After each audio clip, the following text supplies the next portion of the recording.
आदरणीय दर्शकबिन नमस्ते। हम सब विविध राष्ट्रीय समस्या पर बातचीत करै छी, देश के विविध समस्या पर बात करै छी, व्यापार व्यवसाय के बात करै छी, संपूर्ण चीज के मुद्दा सबको उठबै छी।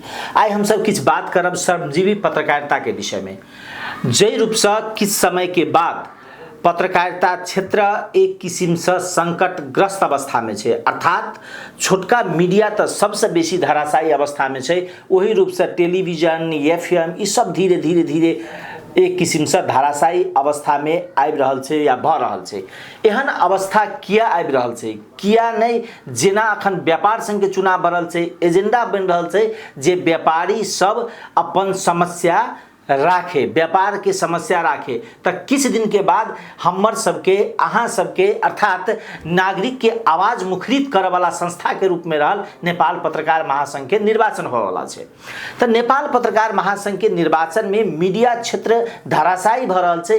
ई किया नहीं एजेंडा बनते, ई तमाम परिस्थिति और विषय पर हम सब बात करवाई। श्रमजीवी पत्रकार संघ नेपाल के अध्यक्ष है जन्मदेव जयसी जी संगे।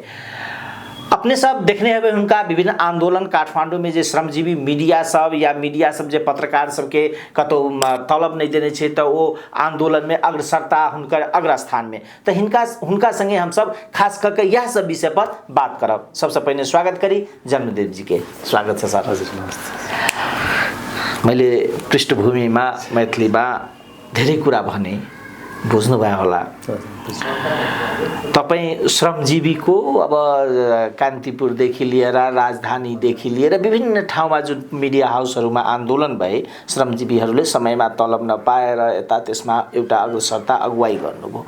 यस्तो अवस्था कुनै समयमा मिडिया जब खुल्यो या राजधानीकै कुरा गरौँ तो बडा तामझामका साथ मिडिया खुले, बा तपाईको कान्तिपुर धेरै पछिल्लो समय ग्यालेक्सी यो सबै टेलिभिजनहरू मैले नाम लिए, यी सबै बडा तामझामका साथ खुले, केही दिनमै बन्द भए। यस्तो अवस्था किन सृजना भयो?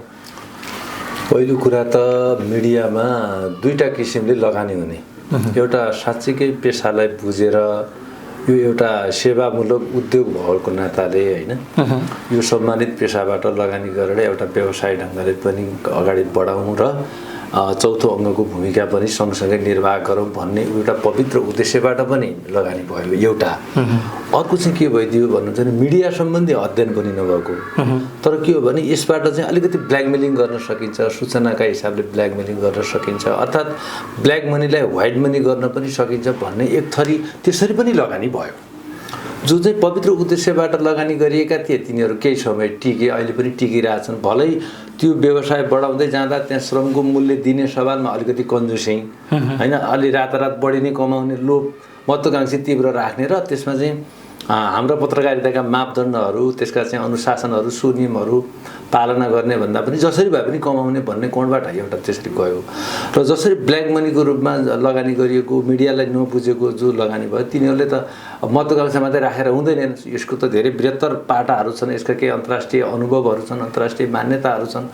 त्यो कुरालाई एक्सेप्ट नगर्दा कतिपय नटिकेको स्थिति छ। अर्थात् मिडिया जब खुल्यो उसले जसरी हामी कुनै पुल बनाउँछौँ नि त्यसको डीपीआर गर्छौँ, मिडिया खोल्नु पूर्व सरकारले पनि एउटा वातावरण बनाइदिएन, अर्थात् डीपीआर जसरी अब कति मिडिया चल्न सक्छ कति मिडिया चल्न सक्दैन एउटा कुरा।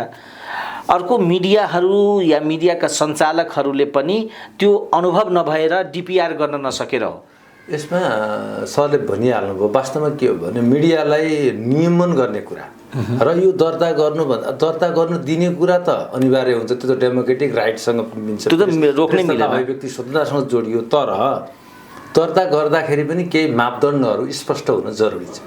जस्तै कुनै टेलिभिजन खोल्नु पर्यो भने यति बजेट चाहिँ डिपोजिट हुन जरुरी छ, ताकि त्यसका इन्फ्रास्ट्रक्चरहरू, त्यसका संरचनाहरू सम्पूर्ण रूपले चाहिँ छन् कि छैन त्यो कुराको अध्ययन गरेर, अर्थात् त्यति कुरा मापदण्ड मिनिमम राखेर मात्रै दर्ता गर्ने, यो अलिकति व्यवस्थित गर्ने कुरामा चाहिँ राज्यले त्यो खालको नीति नियम बनाउन सकेको छैन। भलै अहिले आम सञ्चार ऐन विचाराधीनमा छ, मिडिया काउन्सिल विधेयक पनि विचाराधीनमा छ, अरू कयौँ कानुनहरू सञ्चार सम्बन्धी अहिले विचाराधीन छन्, तर त्यो लामो समयदेखि पाइपलाइनमा छ। त्यो किन भइरहेछ भन्दा मिडियालाई गलत ढङ्गले प्रयोग गर्न चाहनेहरूले त्यसलाई डिस्टर्ब गरिरहेको छन्। तिनीहरूको कहीँ न कहीँ राजनीतिक नेतृत्वसँग पहुँच पनि हुने, मान्य सांसदहरूसँग पनि पहुँच, अर्थात् त्यो एउटा जसरी यो कानुन बन्छ नि तपाईँको इसारा या भनाइ भनेको त्यो मालिकहरूको इसारामा बन्ने। एकदम।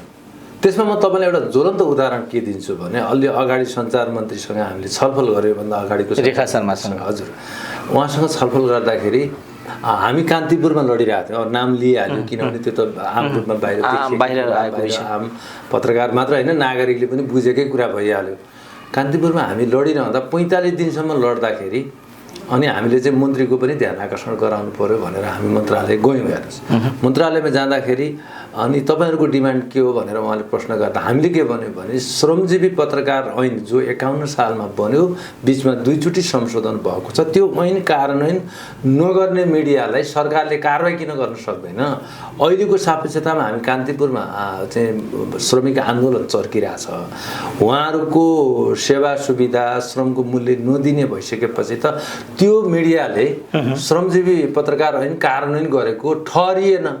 नगरेपछि त सरकारले कारवाही गर्ने विधिहरू छ त हैन। त्यो श्रमजीवी पत्रकार नियमावलीको 31 दफामा के छ भने ऐन कार्यान्वयन नगर्ने मिडिया हाउसलाई वैदेशिक सद्भाव भ्रमणमा सहभागी नगराउने, सरकारी विज्ञापनमा रोकावट गर्ने, सरकारले दिएका सुविधाहरू रोक्ने, कच्चा पदार्थमा दिएको छुटलाई रोक्ने आदि इत्यादि जो छ यति कुरा लागू गर्ने बित्तिकै त्यो कान्तिपुरलाई हामीले लडिरहनु पर्दैन थियो कि सरकारको दायरामा आएर ऊ आफै ऐन कार्यान्वयन गर्न बाध्य हुन्थ्यो। तर मन्त्रालयले त्यो गर्न सकेन। किन सकेन भन्दा त्यही छेउमा सूचना विभागको डिजी हुनुहुन्थ्यो र डिजीले के भन्नुभयो भने कार्यान्वयन त गर्नुपर्ने नै यो कानुनमा भएको व्यवस्था हो, तर यो लागू गराउँदाखेरि ब्याकफायर हुने खतरा छ भनेर कुरा गर्नुभयो। अर्थात् उहाँको विरुद्धमा समाचार तपाईँले ठ्याक्क भन्दाखेरि त्यो ऐन कार्यान्वयन गर्दा मिडिया हाउसले एउटा खालको घेराबन्दी गरेर आफ्नो मिडियालाई प्रयोग गरेर सरकारका विरुद्ध, त्यो मन्त्रीका विरुद्ध, त्यो निकायका विरुद्ध एउटा खालको क्याम्पेन गरिदिँदाखेरि त्यो चाहिँ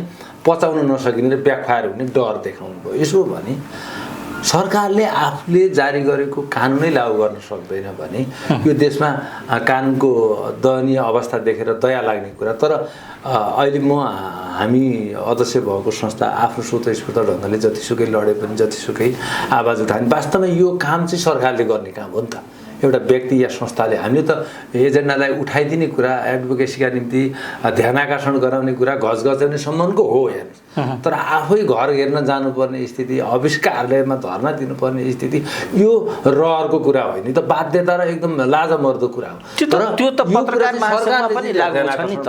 पत्रकार महासंघमा पनि लागू भइरहेछ। पत्रकार महासंघको अध्यक्ष हैन, हामीले त के हुन्थ्यो भने एकचोटि पत्रकार महासंघ बोल्यो भने सम्पूर्ण देशका सिस्टम हल्लिन्थ्यो। हो, यो चाहिँ सही भन्नुभयो। तर महासंघले जो पछिल्लो कालमा आफ्नो विरासतलाई जसरी गुमाउँदै गएको छ, जुन त्यसको ऐतिहासिक महत्त्वलाई चाहिँ घटाउँदै गएको छ, यही दुःखद कुरा छ। यो किन भयो त भन्दा म अहिले फेरि यही मुद्दामा महासंघको महाधिवेशन चलिरहेकै बेला म देशभरि लगभग 46वटा जिल्ला मैले साथीहरूसँग प्रत्यक्ष अन्तर्क्रिया गर्ने मौका पाएँ।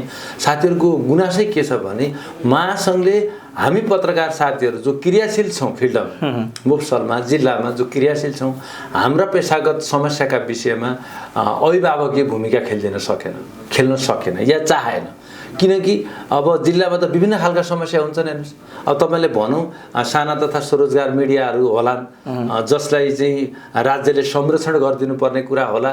कतिपयले बजेट कम हुँदाखेरि राज्यले चाहिँ बिना धितो सहुलियत दरमा ऋण दिएर त्यो कति वर्षपछि भुक्तानी गर्ने कुरा, यस्ता खालका विधि कानुन बनाउने कुरा र त्यो व्यवस्था माग गर्नका निम्ति महासंघ, केन्द्र, प्रदेश, जिल्ला तीनटै तहले कहीँ न कहीँ दबाब दिने कुरा, तीनटै तहका सरकारले दबाब दिएर त्यो ग्यारेन्टी गर्ने कुरा र स्थानीय विज्ञापन चाहिँ स्थानीय मिडियालाई नै प्राथमिकतामा दिने कुरा।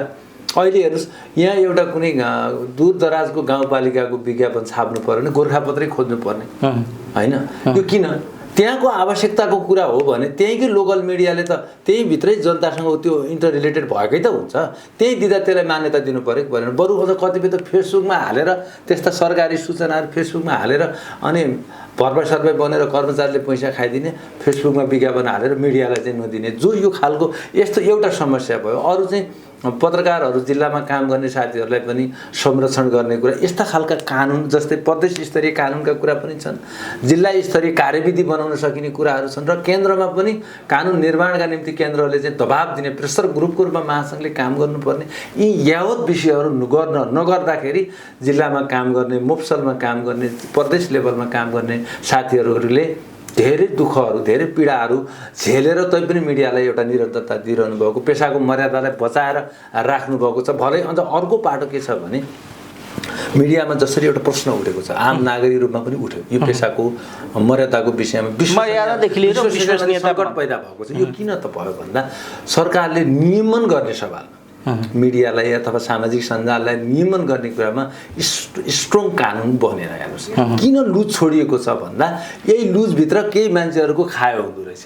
कति बेला अनैतिक काम गर्ने, अनियमितता गर्नेहरू मिडियालाई चाहिँ विज्ञापन दिएकै भरमा तपाईँको कन्टेन्ट लेख्नका निम्ति कन्ट्रोल गर्ने, मनोवैज्ञानिक रूपले यस्तो खालको इन्भाइरोमेन्ट गर्ने सरकारी निकायहरू, केही चाहिँ तपाईँको पुँजीपतिहरूले यस्तो खालको चाहिँ माहौल उनीहरूलाई राम्रो लागेको छ, जसका कारण यसले व्यवस्थित हुन र मिडियालाई व्यवस्थित गर्न नदिनका निम्ति पनि त्यो खालको भूमिका खेलेका छन्। हो यी सबै समाधान गर्ने केले हुनसक्छ भन्दा नीतिगत हिसाबले समाधान हुनसक्छ।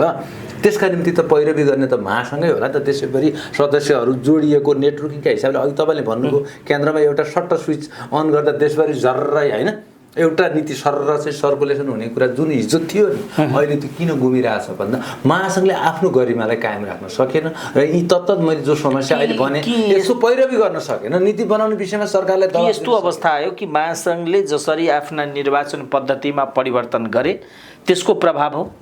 नहीं, निर्वाचन पद्धति त हामीले म हुँदाखेरि नै हामीले बनाएको के हो भने प्रत्यक्षमा जाउँ, किनभने एउटा चाहिँ अझ फुल डेमोक्रेसीको एउटा परिभाषा अभ्यास प्रत्यक्षमा गइयो। दोस्रो चाहिँ महाधिवेशनको उद्घाटन र बन्द सत्रपछि निर्वाचन 1 महिनाभित्र भने 1 महिना पछाडि भने त होइन नि, 30 दिनभित्र निर्वाचन किन भनिएको भने बन्द सत्रमा कहिले पनि एजेन्डाका विषयमा बहस नहुने। जब उद्घाटन सकियो अनि उम्मेदवार र एलायन्सको विषयमा बहस भइहाल्ने र एजेन्डाका विषयमा बहसै नहुने। यो पत्रकारिता क्षेत्रका समस्या के हुन्, अहिले चाहिँ देशका क्षेत्रका प्रदेशका जिल्लाका समस्या के हुन्, त्यो नीतिगत हिसाबले हामीले दबाब दिने कुरा कहाँ होला, यस्ता कुराहरू हुन्छ नि त नीतिगत कुरामा कहिले बहस नहुने। त्यसकारण 1 महिनाको पिरियड राखियो भने कम्तीको बन्द सत्रमा चाहिँ होइन एजेन्डाका विषयमा मुद्दाका विषयमा बहस होस्, महासचिवले कोषाध्यक्ष ल्याउने प्रतिवेदनमा अलिक मिहिन तरिकाले बहस होस्, देशभरिका प्रतिनिधि साथीहरू आउनुभएको हुन्छ महाधिवेशन भन्ने उद्देश्यले त्यो सेड्युल बनाइयो। हेर्नुहोस् विधानमा पनि त्यो व्यवस्था गरियो। तर एउटा हेर्नुहोस् हाम्रै फेरि प्रतिनिधिहरू हाम्रो एउटा कल्चर पनि के भयो भने त्यो एजेन्डातिर चाहिँ बस्न गर्ने, खालि उम्मेदवार र पात्रको विषयमा र सङ्गठन र एलायन्सको विषयमा र कुन दलको कुन पार्टीको चाहिँ सभापतिको ढोका च्यार्ने होइन, कसको चाहिँ नेताको फेर समाउने, यसरी चाहिँ उम्मेदवार छनौट गर्ने र यसरी एलायन्स गर्ने जुन ट्रेन्ड बस्छ नि सर, त्यसमा चाहिँ के भने महासङ्घमा पेसा बुझेको पेसाप्रति चाहिँ अनुभवी मान्छे होइन, पेसालाई हल गर्नका निम्ति नीतिगत समाधान के हुन सक्छ भन्ने चिन्तन भएको मान्छे आउँदैन। पार्टीको कार्यकर्ता आउन थाल्यो क्या। मैले के बुझ्न खोजेको भने जसरी पत्रकार महासङ्घले एउटा नीति ल्यायो सदस्यता शुद्धिकरण होइन, बडा गजब होइन, आनन्द, जो मर्यादित पत्रकारिता चाहनुहुन्छ उहाँहरूको लागि यो एउटा महत्त्वपूर्ण हो कि हामीले धेरै लडेको हो पत्रकारिता क्षेत्रलाई सुधार गर्नुपर्छ। तर अहिले मूल विवादको जरो भनेको त्यही हो र अहिलेसम्म पत्रकार महासङ्घको निर्वाचन सारेको अवस्था छ। यसमा के छ भने सदस्यताको विवादकै कारण चाहिँ बनेकै हो हेर्नुहोस्, तर शुद्धिकरणको नाममा आफ्ना कार्यकर्ताहरू भर्ती गर्ने, गैर पत्रकारहरूलाई भोट बैङ्कको रूपमा प्रयोग गर्ने जुन सबै सङ्गठनहरूबाट हुन गयो नि, जसका कारण महासङ्घको गरिमा पनि खस्क्यो। यो त झन्नै कोमामा पुर्याएको स्थिति छ क्या। हेर्नुहोस् अहिले पत्रकार महासङ्घको यस्तो कमजोर बनायो। यो भनेको महासङ्घ कमजोर हुनु भनेको यो पेसा कमजोर हुनु हो। हामी सदस्यहरू पनि तत्त जहाँ जहाँ क्षेत्रमा कार्यरत छौँ त्यहाँ पनि हाम्रो मनोबल कमजोर हुनु हो भने यो कमजोर मनोविज्ञानलाई उठाउनका निम्ति गर्न चाहिँ के पर्यो त भन्दा मेरो चाहिँ देशभरिका साथीहरूसँग मेरो आफ्नो आग्रह पनि के हो भने कम्तीको अब 3टै तहका महासङ्घका नेतृत्व चयन गर्दाखेरि कुन सङ्गठनको पार्टीप्रति वफादार भन्ने उम्मेदवार चाहिँ छनौट नगरौँ, बरु त्यही सङ्गठनभित्रको पेसाप्रति क्रियाशील तर लामो पिरियड चाहिँ अनुभव प्राप्त भएको र साङ्गठनिक सिस्टम पनि बुझेको, केवल लेख्न जान्ने मान्छे मात्रै महासङ्घको लिडरसिप हुन्छ भन्ने कुरामा म मान्दिनँ। लिडरसिप भने अर्को पार्ट हो, त्यो नीति बनाउने कुरा हुन्छ, त्यो प्रेसर ग्रुपका रूपमा त्यसले योजना कार्यक्रमहरू तय गर्ने कुरा हुन्छ, त्यो त एउटा खालको नीतिगत कुरा भयो नि। लेख्ने एउटा कुरा हो होइन, तर लेख्न त हुनै पर्यो, क्रियाशील पत्रकार त हुनै पर्यो, प्लस पेसा बुझेको र पेसालाई हल गर्नका निम्ति उसको दीर्घकालीन योजना भएको मान्छे चाहिँ लिडरसिपमा ल्याउनु पर्यो, चाहे केन्द्र होस्, चाहे प्रदेश होस्, चाहे जिल्ला होस्। अब यो खालको चाहिँ नेतृत्व चयन गर्दा सङ्गठनहरूले उम्मेदवार चयन गर्दाखेरि पार्टी र आफूप्रति वफादार होइन, पेसाप्रति वफादार क्यान्डिडेट त दिने त सङ्गठनहरूकै अधिकारको कुरा भयो, तर त्यस्तो क्यान्डिडेट दिउन् होइन कि पेसा बुझेको होस्, पेसामा लामो समय भिजेको होस्, र यसमा अहिले त्यो अघि सब पृष्ठभागमा हजुरले भन्नुभयो कि पेसामा जे सङ्कट आएको छ यसको समाधानको खाका भएको लिडरसिप चाहियो। त्यो लिडरसिप उम्मेदवार बनाउनका निम्ति जिल्ला तहबाटै एउटा खालको आफ्नो सङ्गठनमा दबाब सबै पत्रकार सङ्गठनका सदस्यहरूले दिनुपर्छ भन्ने नै मेरो अभियान अन्तर्गत हिँडिरहेको छु। मैले केवल आफूलाई केन्द्रमा राखेर या उम्मेदवारको रूपमा सोचेर होइन। यदि त्यो खालको राम्रो नीति बन्यो भने त जन्मदिन उम्मेदवार नभए पनि त हुन्छ नि, राम्रो मान्छेको त उसलाई हामी सपोर्ट गरौँ न त। यदि गरेन भने बाहिरबाट हामी खबरदारी पनि गरौँ न त। अनि त्यो राम्रो मान्छेको छान्ने मापदण्ड के त? छान्ने मापदण्ड भनेको जिल्लाकै पत्रकार साथीहरू बिचमा चाहिँ छलफल हुनु पर्यो। यो पार्टीप्रति बढी चाहिँ डेलिकेटेड हुनु जरुरी छैन क्या। मलाई त के लाग्छ भने महासङ्घका तिनटै निकायमा पार्टी हस्तक्षेप बढी भयो, यो राम्रो भएन। यसले पेसालाई कमजोर बनायो, यो पेसालाई अविश्वसनीय बनायो, यो पेसालाई परनिर्भर बनाएर अहिले चाहिँ तपाईँको विज्ञापनका निम्ति जसरी अहिले बनेको छ नि, जसरी युनियन माओइस्टको तपाईँको सेन्टर चौतारी यिनीहरू हुनु भएन होइन। सङ्गठन त हुनुपर्छ, तर सङ्गठनले उम्मेदवार छनौट गर्दाखेरि मैले अघि पनि भने पेसा राम्रो बुझेको र पेसाप्रति भिजेको र सङ्गठनको नेतृत्व गर्न सक्ने। सङ्गठन भने मतलब पार्टी सङ्गठन होइन, महासङ्घ पनि एउटा संस्था हो नि त। त्यो संस्थाको लिडरसिप गर्न सक्नु पर्यो एजेन्डाका हिसाब, त्यसले एडभोकेसी गर्न सक्ने। प्रदेशमा 9 करोड रुपियाँ सरकारले बजेट छुट्याउँछ सर, त्यो केका निम्ति? मिडिया प्रवर्धनकै निम्ति हो र सरकारी सूचनाहरू प्रकाशन प्रसारणका लागि भनेर 9-10 करोड चाहिँ प्रत्येक प्रदेशमा जान्छ। तर त्यो बजेट केही सञ्चार माफियाका चाहिँ टाउकेहरू, केही नेताका चाहिँ आफन्त अथवा चाहिँ रिलेटेडहरूले त्यो पैसा खान्छन् र केही चाहिँ तपाईँको कर्मचारीहरू विज्ञापन एजेन्सीसँग मिलेर कमिसन खाएर त्यो सिद्ध्याउँछन्। रियल पत्रकारिता गरिरहेका साथीहरू, चाहे एफएम हुन्, चाहे पत्रिका हुन्, चाहे रेडियो अनलाइन हुन्, चाहे पत्रकार साथीहरू आफैले चलाएका हुन्, उहाँहरूले पाउनुहुन्न, किनभने एक्सेस उहाँको हुँदैन। कि चाहिँ उहाँहरूप्रति समर्पित हुनु पर्यो। अलिक बढी आत्मसमर्पण गराएर विज्ञापन दिँदाखेरि त तपाईँले चाहिँ त्यहाँ अनियमितताको विषयमा खबरदारी गर्न सक्नुहुन्न। आलोचनात्मक चेतलाई त्यहाँ जबरजस्त तपाईँको कब्जामा राखिन्छ र अनि मन परितन्त्र लिन्छ र यसले त समाज राष्ट्रलाई नै विखण्डित पार्ने कुरा, कमजोर बनाउने कुरा र सिस्टमेटिक सरकार सञ्चालनका निम्ति अवरोध हुने कुरा होइन, असहज हुने कुरा र त्यसले जनतालाई डेलिभरी गर्नका निम्ति पनि असर पर्ने भने त मिडिया कति महत्त्वपूर्ण कुरा छ हेर्नु न। त्यसकारण यो सबै म्यानेज गर्नका निम्ति प्रदेश लेभलको जो महासङ्घको लिडरसिप जान्छ नि, त्यसले यो खालको कार्यविधि चाहियो। समानुपातिक ढङ्गले बाँड्नु पर्यो। ठिक छ, मिडियाको बरु क्याटेगोराइज गरोस् न, त्यसलाई चाहिने डकुमेन्ट उसले माग गरोस्, त्यसको वर्गीकरण गरोस्, त्यसको सर्कुलेसन के हो त्यसको अध्ययन गरोस्, तर सबैले त्यही ढङ्गले वितरण गरिदिनु पर्यो होइन। त्यो विज्ञापन त्यसरी वितरण गर्ने, त्यो बजेट जो छुट्याएको हुन्छ त्यो फेसबुकमा हालेर अनि त्यो बजेट निकालेर सिध्याउने जो चलन छ यो गरिनु हुन्न भन्ने एउटा कुरा भयो। दोस्रो चाहिँ के हो भने पत्रकारहरू आफै अलिकति पेसाप्रति जुन प्रश्न उठेको छ, अविश्वसनीय रूपमा जनताले प्रश्न उठाएछन्, हामी मर्यादित हुनु पर्यो। पत्रकारिता पेसा पढेर आएका साथीहरूलाई ट्रेनिङ दिनु, ट्रेनिङको व्यवस्था हुनु पर्यो। आम सञ्चार प्राधिकरण केन्द्रमा हुनु पर्यो। अहिले प्रदेशमा पनि मैले सुनिरहेको छु, तर केन्द्रको एउटा मेन हुने र त्यसले अरू 7वटा प्रदेशमा बनाउने र त्यसले चाहिँ दक्ष जनशक्ति निर्माण गर्ने। अहिले तपाईँले कतिको महसुस गर्नुभएको छ पत्रकार भनेर पनि तपाईँको रियलमा कन्टेन्ट सम्बन्धी नलेज छैन क्या। पत्रकारिता पढेर आएर नलेज हुने कुरा होइन नि, यो त एकदम यो पेसामा लामो समय काम गर्ने कि चाहिँ ती काम गरेकाहरूले ट्रेनिङ दिइसकेपछि मात्र दक्ष जनशक्ति हुन सक्यो। यो त अलिकति पृथक पेसा हो नि, अरू जस्तो होइन नि त। यो त सूचनाको एक्सेससँग जोडिने कुरा छ र जनताको पक्षबाट सत्ताको जहिले पनि सबल प्रतिपक्षको भूमिकामा बसेर काम गर्ने पेसा हुनुको नाताले यो अलिकति विशेष खालको चेतना त्यो चाहिन्छ जनशक्ति हेर्नुहोस्। त्यसका निम्ति प्राधिकरण हुनु पर्यो, आम सञ्चार प्राधिकरण केन्द्रमा एउटा हुनु पर्यो र त्यो देशैभरि भयो भने दसैँ जनशक्ति राम्रो भयो भने अघि हजुरले उठाएको चिन्ता जो छ नि पेसालाई मर्यादित हुने कुरा, पेसालाई विश्वसनीय हुने कुरा त्यहाँबाट हुनसक्छ। यिनी एजेन्डाहरू महासङ्घको महाधिवेशनमा कम्तीको हुनु पर्यो त। आएपछि 3 वर्ष त तपाईँ पनि काम गरिरहनु भएको हुन्छ, म पनि काम गरिरहेको हुन्छु। महाधिवेशनको बेला कहिले पनि एजेन्डाको विषयमा बहस भएन। यो पेसालाई मर्यादित बनाउनको निम्ति एजेन्डा के हुन्, मुद्दा के हुन्, बहस हुनुहुने क्या। पात्र र सङ्गठन र पार्टीको बढी जो बहस हुन्छ यसले हामीले गलत ठाउँमा लिँदैछ।